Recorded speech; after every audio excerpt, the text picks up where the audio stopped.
दिल्ली विधानसभा चुनाव में भले ही अभी वक्त हो, लेकिन सियासी जंग अब शुरू हो चुकी है। कोई ऐसा मौका नहीं बीत रहा जब आम आदमी पार्टी विपक्षी बीजेपी को टारगेट करने का मौका छोड़ती है। दिल्ली के पूर्व मुख्यमंत्री अरविंद केजरीवाल ने तो केंद्रीय गृह मंत्री अमित शाह को चुनौती तक दे डाली और उनसे उनका पुराना वादा याद करने को कहा। और इस दौरान पिछले 12 साल में हर 6 महीने में ये एक बार आम आदमी पार्टी की श्रद्धांजलि तो कर ही देते हैं। ऑबिचुरी कहते हैं अंग्रेजी में कि भाई हाँ, अब तो खत्म होने वाली है आम आदमी पार्टी, बस आखिरी दिन आ गए, वेंटिलेटर पे आम आदमी पार्टी, अब बस जाने वाली है आम आदमी पार्टी। मेरे को याद है सबसे पहली ऑबिचुरी लिखी गई थी 14 मई 2014 को। उस दौरान मेरे को याद नहीं आ रहा, लेकिन शायद मैंने किसी इंटरव्यू वगैरह में कह दिया था कि मैं अमित शाह जी के साथ वाद विवाद करने के लिए, डिबेट करने के लिए तैयार हूं।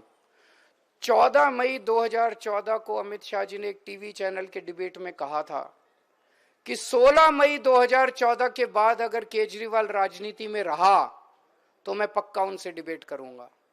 मैं हूं राजनीति में, आज भी हूं।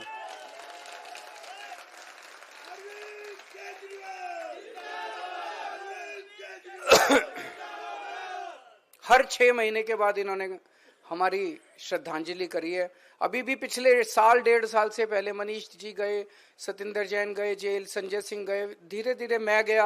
उन्होंने कहा अब तो खत्म हो गई आम आदमी पार्टी, अब तो बिखर गई आम आदमी पार्टी। अभी भी है, देखो सारी आम आदमी पार्टी है, अभी आम आदमी पार्टी अभी गई नहीं है आम आदमी पार्टी।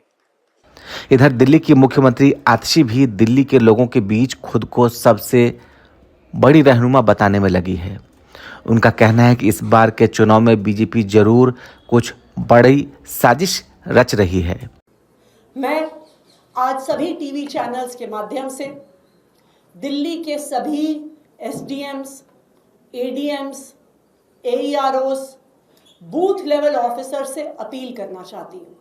मुझे पता है आपके ऊपर बहुत दबाव है, मुझे पता है आपको डराया जा रहा है, आपको धमकाया जा रहा है, आपको बताया जा रहा है कि आपका करियर केंद्र सरकार के हाथ में है, तो अगर आप केंद्र सरकार की नहीं मानेंगे तो आपके करियर पर तलवार गिर जाएगी।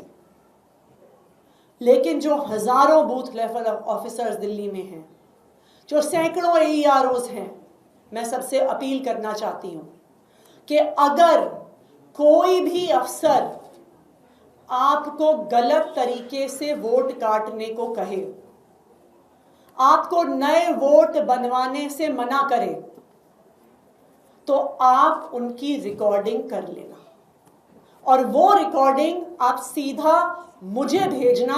उन अफसरों पे एक्शन हम लेंगे। देखिए, ये किसी पार्टी की बात नहीं है, ये बात नहीं है कि कुछ वोट आम आदमी पार्टी को पड़ रहा है, कुछ वोट भारतीय जनता पार्टी को पड़ रहा है, कुछ वोट कांग्रेस पार्टी को पड़ रहा है। अगर गलत तरीके से एक बड़े स्तर पर वोट काटे जाते हैं तो ये हमारे देश के लोकतंत्र का हनन है।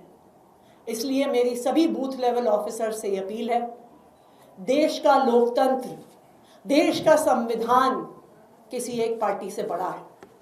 तो अगर कोई भी आपको गलत काम करने को कहे, गलत तरीके से वोट काटने को कहे, तो आप अपने फोन पे, वहीं पर उस ऑफिस में जहां पर भी ऐसी मीटिंग चल रही हो, अगर फोन पर आपको आदेश दिए जाते हैं तो फोन पे रिकॉर्डिंग कर लीजिएगा, तो इस बहुत बड़े षड्यंत्र का पर्दाफाश होगा।